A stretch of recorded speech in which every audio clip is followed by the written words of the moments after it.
Just as North Korea's fired off a flurry of missiles, South Korea's risking the wrath of China by taking a stand at the United Nations over Beijing's handling of North Korean defectors, following years of criticism that China sends back refugees to face torture or death in North Korea. And we also have an update on Russian leader Vladimir Putin and the timing of his expected visit to Pyongyang. As we reported this week, North Korea continues to build ties with Russia, including through widely reported illegal arms trade. And after allegedly supplying Russia with ballistic missiles for use in Ukraine, the North's reminded Moscow and the rest of the world what it can do with cruise missiles. South Korea's Joint Chiefs of Staff said Wednesday morning the North had test-fired several of them toward the Yellow Sea.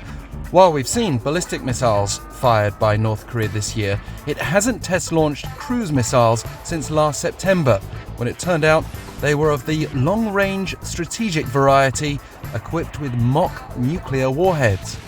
Meanwhile, that unprecedented step by Seoul, as South Korea used a UN review session in Geneva Tuesday to recommend that Beijing protect the human rights of North Koreans who defect to China.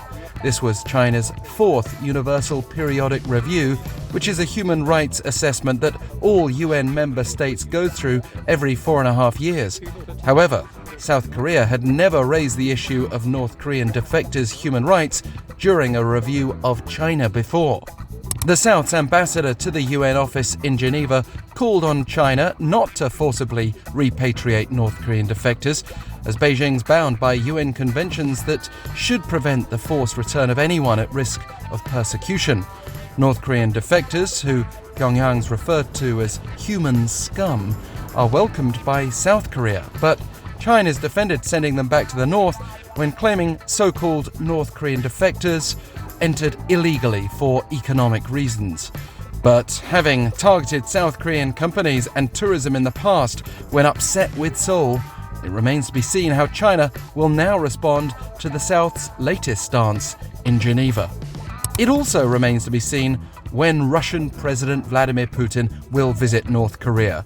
If Pyongyang was hoping to imminently welcome him, after stating Sunday that he was willing to visit at an early date, Moscow's downplayed the possibility before Russia's presidential election in March.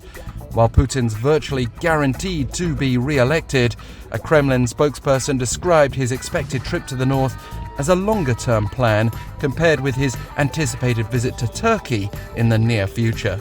At this point, we await specifics.